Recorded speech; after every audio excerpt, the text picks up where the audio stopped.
इंसान के विचार ही उसका कर्म सफल या असफल बनाते हैं। सही विचार ही इंसान को सही व्यक्ति बनाता है। एक दिन बुद्ध अपने शिष्यों के साथ बैठे हुए थे। एक शिष्य ने पूछा, कर्म क्या है?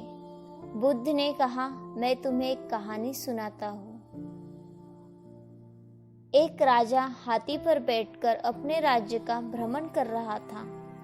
अचानक वे दुकान के सामने रुका और अपने मंत्री से कहा, मुझे नहीं पता क्यों, पर इस दुकान के स्वामी को फांसी देना चाहता हूँ।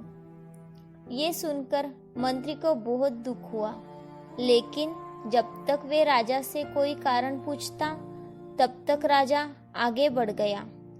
अगले दिन मंत्री उस दुकानदार से मिलने के लिए एक साधारण नागरिक के भेष में उनकी दुकान पर पहुंचा। उसने दुकानदार से ऐसे ही पूछ लिया कि उसका व्यापार कैसे चल रहा है। दुकानदार चंदन की लकड़ी बेचता था। उसने बहुत दुखी होकर बताया कि मुश्किल से ही उसे कोई ग्राहक मिलता है। लोग उसकी दुकान पर आते हैं, चंदन को सूंघते हैं और चले जाते हैं। वे चंदन की गुणवत्ता की प्रशंसा भी करते हैं और खरीदते कुछ नहीं। शायद दुकानदार के नकारात्मक विचारों की तरंगों ने राजा पर वैसा प्रभाव डाला था, जिसने उसके बदले में दुकानदार के प्रति अपने अंदर उसी नकारात्मक विचारों का अनुभव किया था। बुद्धिमान मंत्री ने इस विषय पर कुछ क्षण तक विचार किया। फिर उसने अपनी पहचान और पिछले दिन की घटना बताए बिना कुछ चंदन की लकड़ी खरीदने की इच्छा व्यक्त की।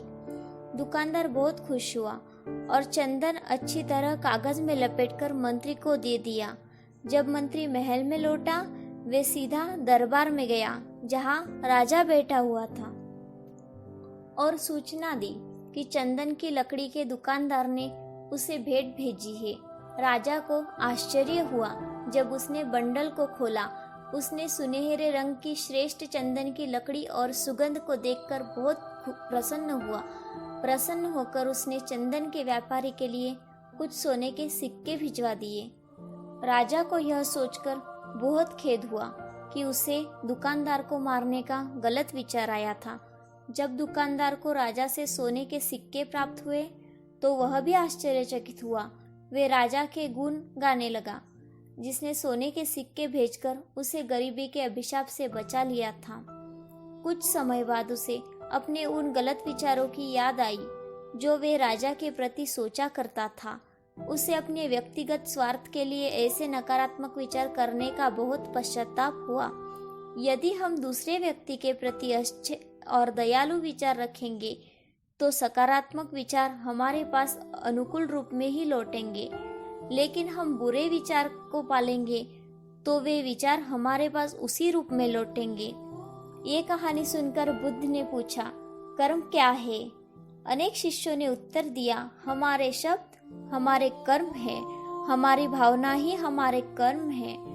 बुद्ध ने सिर हिलाया और कहा, तुम्हारे विचार ही तुम्हारे कर्म हैं। अगर तुमने तुम्हारे विचार पर नियंत्रण करना सीख लिया तो तुम एक महान इंसान बन जाते हो।